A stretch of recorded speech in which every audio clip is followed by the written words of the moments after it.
Hello बच्चों, आप सभी का इस YouTube चैनल में स्वागत है। आज मैं आपके लिए लेके आया हूँ ऐसी वीडियो जिसमें हम एक्सरसाइज 1.3 करेंगे। ये क्लास 7 है और मैथ है। उसमें एक्सरसाइज 1.3 है।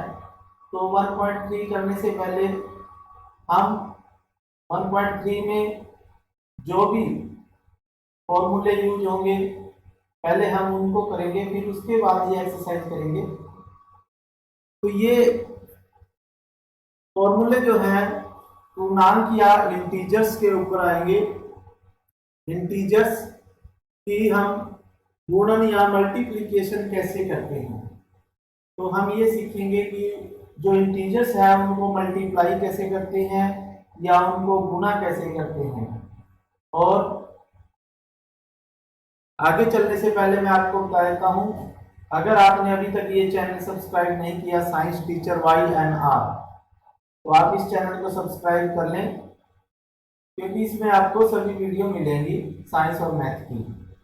तो चलिए करते हैं शुरू। तो इसमें है सबसे पहले पूर्णांक इंटीजर्स क्या होते हैं ये आपको पता होना चाहिए। पिछली वीडियो में मैंने आपको बता दिया है। तो इसमें क्या होता है, जैसे हमारे पास ये इंटीजर्स है, इसमें अगर हम 1 2 3 ये लेते हैं पॉजिटिव वैल्यूज या धनात्मक संख्याएं, तो ये होते हैं नेचुरल नंबर या प्राकृतिक संख्याएं।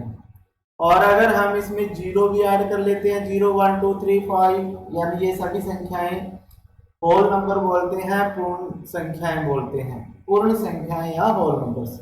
लेकिन जब इनमें -1 -2 -3 ये सभी संख्याएं आ जाती हैं तो हम इन्हें बोलते हैं इंटीजर्स। तो इंटीजर्स या पूर्णांक, तो इंटीजर और पूर्णांक क्या होते हैं, इसमें पॉजिटिव संख्याएं भी होती हैं और ऋणात्मक यानी नेगेटिव संख्याएं भी होती हैं।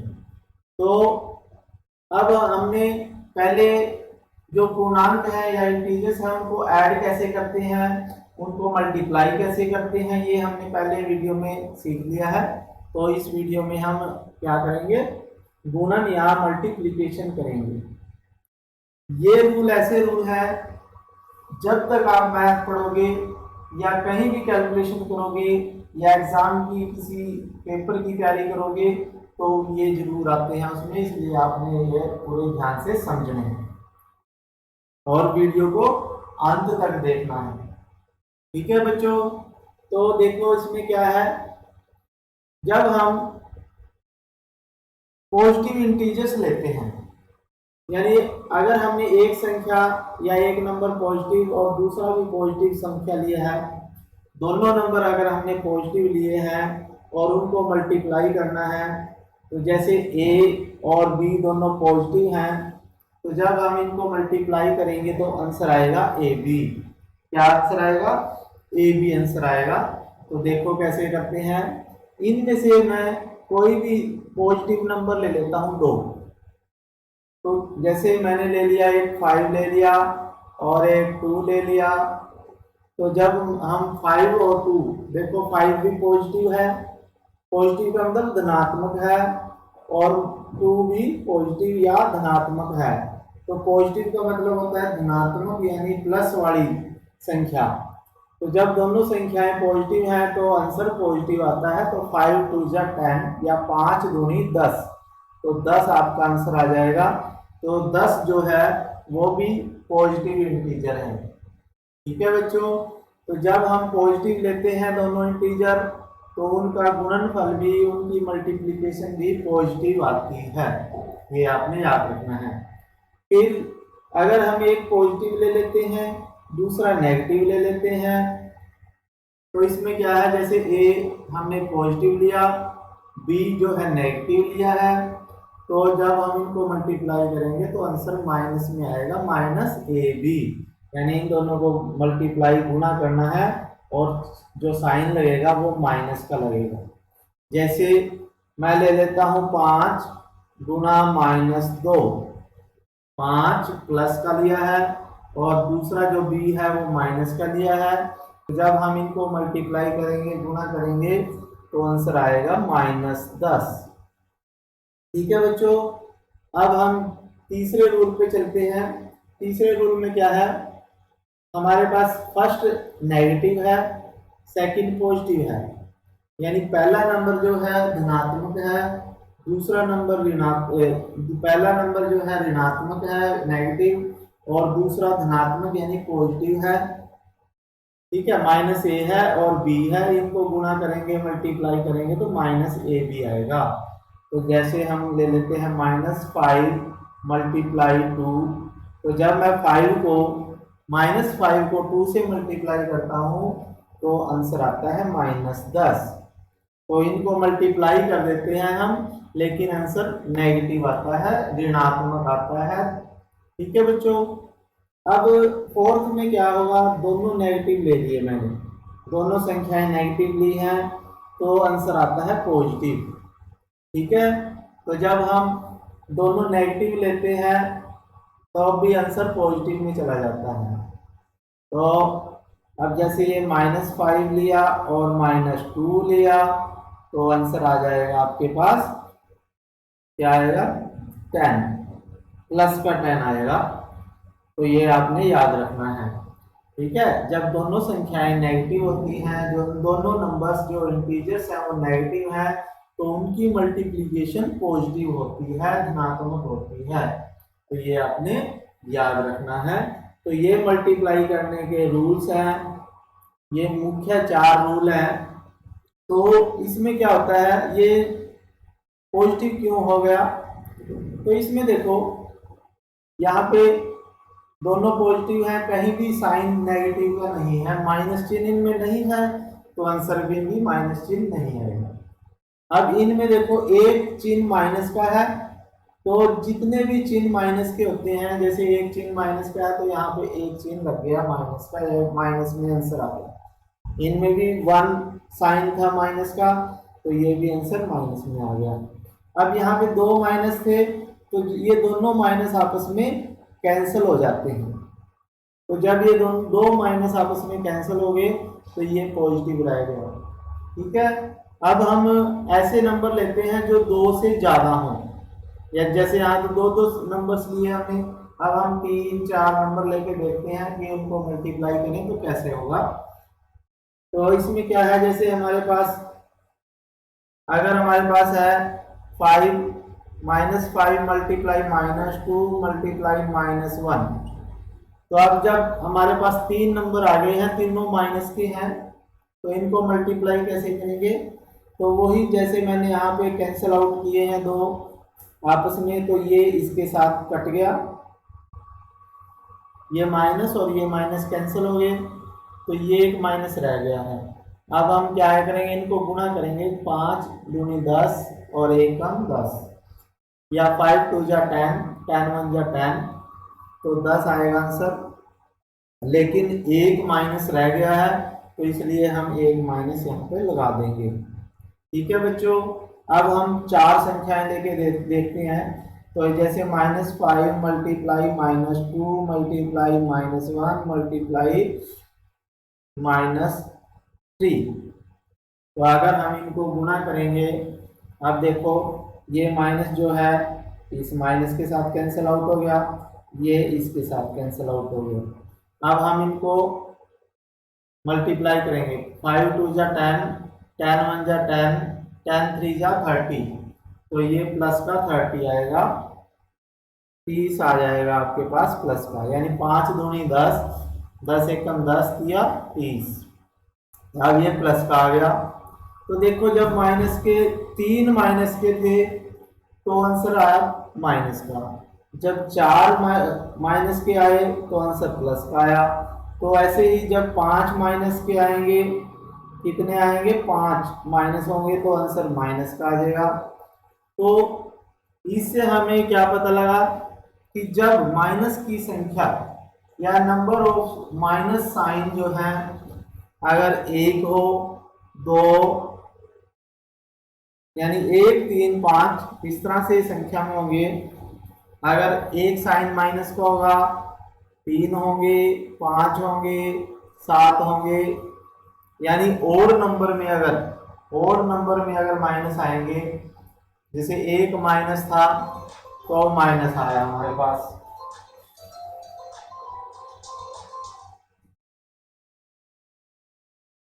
तो 1 माइनस था तो आंसर माइनस में आ गया। ठीक है, अब 2 माइनस थे, कहाँ पे थे 2 माइनस, यहाँ पे 2 माइनस तो प्लस में आ गया। 3 माइनस थे तो माइनस में, 4 माइनस हो गए तो प्लस में।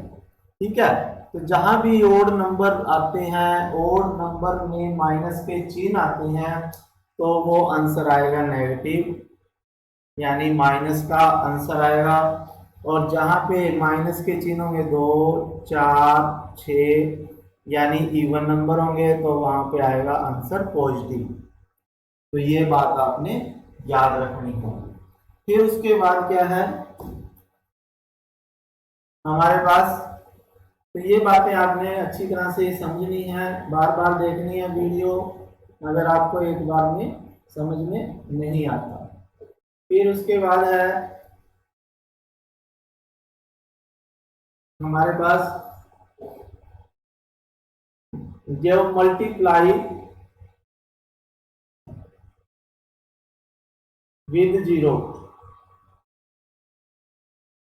जीरो के साथ जब हम गुना करते हैं तो क्या होगा, जब किसी भी इंटीजर को, किसी भी नंबर को जीरो से मल्टीप्लाई करते हैं, जैसे ए को जीरो से मल्टीप्लाई करें या जीरो को ए से मल्टीप्लाई करें तो आंसर जीरो आता है। जैसे हम 5 को जीरो से मल्टीप्लाई करें या जीरो को 5 से मल्टीप्लाई करें तो आंसर जीरो आएगा। तो ये आपने याद रखना है कि जब हम जीरो से गुणा करते हैं किसी भी नंबर की, तो आंसर हमेशा जीरो आता है। ठीक है बच्चों, फिर उसके बाद आता है हमारे पास मल्टीप्लिकेटिव मल्टीप्लिकेटिव आइडेंटिटी या गुणात्मक तत्समक। तो मल्टीप्लिकेटिव आइडेंटिटी या गुणात्मक तत्समक क्या होता है, तो किसी भी नंबर के लिए जो मल्टीप्लिकेटिव आइडेंटिटी है या गुणात्मक तत्समक होता है वो एक होता है। तो इसका क्या मतलब है, अगर हम जैसे 5 को किस से मल्टीप्लाई करें कि आंसर 5 ही रहे, आइडेंटिटी का मतलब 5 है तो 5 ही रहना चाहिए, 10 है तो 10 ही रहना चाहिए, तो किससे मल्टीप्लाई करें तो वो होगा 1। तो मल्टीप्लिकेटिव आइडेंटिटी या गुणात्मक तत्समक, यानी किसी भी नंबर को अगर हम 1 से गुणा करते हैं तो उसकी वैल्यू हमेशा सेम रहती है वही। जैसे 5 को 1 से गुणा किया तो 5 ही रहेगी, 100 से 1 को गुणा करेंगे तो 100 ही रहेगा। ठीक है बच्चों, फिर उसके बाद आता है हमारे पास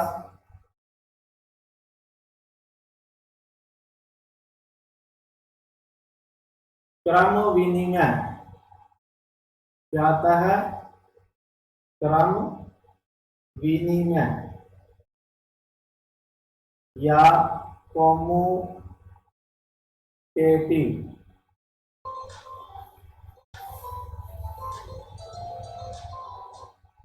कॉम्यूटेटिव, क्रम विनिमय या कॉम्यूटेटिव। ठीक है, तो क्रम विनिमय या कॉम्यूटेटिव क्या होता है, जैसे अगर हम ए को बी से गुणा करें या बी को ए से गुणा करें तो हमेशा आंसर सेम आता है। यानी अगर हम 5 को -2 से करें या -2 को 5 से गुणा करें तो आंसर हमेशा -10 आता है। ठीक है, तो इसे बोलते हैं हम क्रम विनिमय। क्रम विनिमय का मतलब क्रम चेंज कर देते हैं अगर, या कॉम्यूटेटिव नेचर ऑफ इंटीजर्स। तो इंटीजर्स में कॉम्यूटेटिव नेचर होता है मल्टीप्लिकेशन में, तो मल्टीप्लाई जब करते हैं चाहे 2 को -5 से करो चाहे 5 को -2 से करो तो आंसर हमेशा -10 ही रहेगा। तो ये क्या है, क्रम विनिमय या कॉम्यूटेटिव नेचर ऑफ इंटीजर्स। फिर उसके बाद आता है आपके पास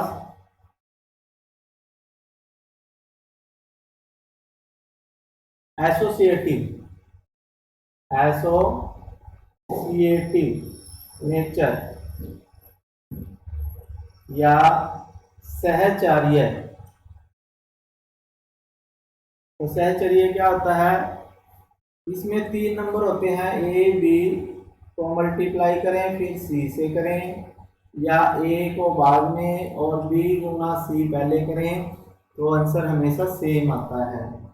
तो जैसे अगर हम ए को हम ले लेते हैं 5, बी को -1 ले लेते हैं और 2 से मल्टीप्लाई कर देते हैं, या 5 बाद में करेंगे, -1 मल्टीप्लाई 2 पहले करें, ठीक है। चाहे तो हम दोनों को, इन दोनों को पहले कर लेते हैं गुना, तो -5 आएगा और गुना 2 है ये, और हम इन दोनों को पहले गुना कर देते हैं तो 5 गुना -2, तो देखो -5 मल्टीप्लाई 2 -10 आता है और यहाँ भी -10 आएगा, तो दोनों के आंसर सेम आए।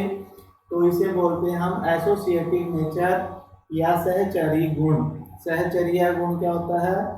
जो इंटीजर्स हैं, अगर आपसे पूछे क्या इंटीजर्स में गुणन में या मल्टीप्लिकेशन में एसोसिएटिव नेचर या सहचर्या गुण है,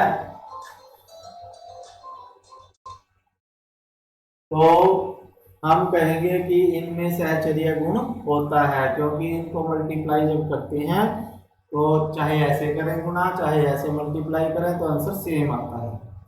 फिर उसके बाद आता है हमारे पास,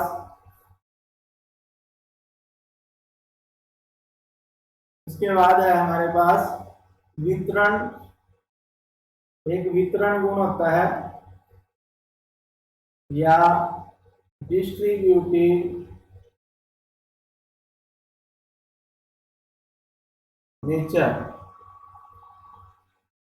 तो ये फार्मूला है हमारे पास, जब हमारे पास मल्टीप्लिकेशन और एडिशन, यानी जब गुणा और जमा दोनों इकट्ठे आ जाते हैं तो हम ये फॉर्मूला लगाते हैं। तो ये फॉर्मूला होता है जैसे a गुणा b जमा c। जब इस तरह से करना होता है तो a जो होता है वो b के साथ भी मल्टीप्लाई होगा और a जो है c के साथ भी मल्टीप्लाई होगा, यानी a को b के साथ भी मल्टीप्लाई करना है और c के साथ भी मल्टीप्लाई करना है, और इसको अलग अलग करके लिख लेते हैं। और बीच में यहाँ प्लस है तो बीच में प्लस आएगा, अगर यहाँ माइनस है तो बीच में माइनस आएगा। जैसे a गुना b, a को b से गुना करेंगे तो a गुना b, और a को c से गुना करेंगे तो a गुना c, और बीच में प्लस है तो यहाँ प्लस लिखना है। तो इसे हम बोलते हैं वितरण गुण, डिस्ट्रीब्यूटिव नेचर, या हमारे पास ये फॉर्मूला है, ठीक है। तो डिस्ट्रीब्यूटिव नेचर क्या होता है? इसमें हमने बीच में 2 नंबर्स के बीच में जमा या माइनस होगा और एक तरफ गुणा होगा। तो कई बार गुणा का ये साइन नहीं भी देते तो ये ऐसे भी होता है, तो इसका मतलब अगर इनके बीच में कोई भी साइन नहीं है तो इसका मतलब आपने गुणा का ही समझना है, इसको भी इनके बीच में गुणा का चिन्ह है, ठीक है बच्चों। तो जैसे आपके पास है 5 बाहर हो और अंदर है 1 + 2, तो हम क्या करेंगे, 5 को 1 से गुणा करेंगे और 5 को 2 से भी गुणा करेंगे, तो ये आ जाएगा 5 गुना 1 और जमा 5 गुना 2, 5 गुना 1 फिर जमा फिर 5 गुना 2, ठीक है। अगर यहाँ माइनस होगा, जैसे सपोज करो यहाँ माइनस हो तो हम यहाँ पे माइनस लगाएंगे तो बीच में माइनस आ जाएगा, ठीक है। तो ये क्या आएगा, देखो 5 गुना 1 क्या होगा 5, 5 दूनी 10 होते हैं -10, ठीक है, 5 और -10 आ गया। तो अब ये देखो एक प्लस माइनस का बड़ा है, प्लस का छोटा है, तो एक प्लस हो एक माइनस हो तो घटा करते हैं, तो ये आ जाएगा 5, 10 में से 5 कट करेंगे 5, और साइन उसी संख्या का लगेगा जो बड़ी हो, तो -5 आ जाएगा आपका आंसर। तो इस तरह से ये वितरण गुण या डिस्ट्रीब्यूटिव नेचर हम लगाते हैं नंबर सिस्टम पे या इंटीजर्स पे या पूर्णांकों पे। ठीक है बच्चों। फिर उसके बाद इस जो एक्सरसाइज 1.3 है प्रश्नावली, तो इसमें जो भी मैंने फार्मूले आपको समझाए हैं ये सभी अप्लाई होंगे प्रश्नावली 1.3 या एक्सरसाइज 1.3 में। ठीक है बच्चों, एक्सरसाइज मैं अगली वीडियो में कराऊंगा। अभी आपने ये समझ लिए हैं रूल सभी, तो अगली वीडियो में मैं एक्सरसाइज 1.3 कराऊंगा। ठीक है, तो लास्ट में मैं आपको बता देता हूँ, अगर आपने अभी तक ये चैनल सब्सक्राइब नहीं किया, साइंस टीचर YMR ग्रुप है ये, इसको सब्सक्राइब करना है, अपने दोस्तों को शेयर करना है ताकि सभी बच्चों को इसका फायदा हो सके। धन्यवाद। जय हिंद।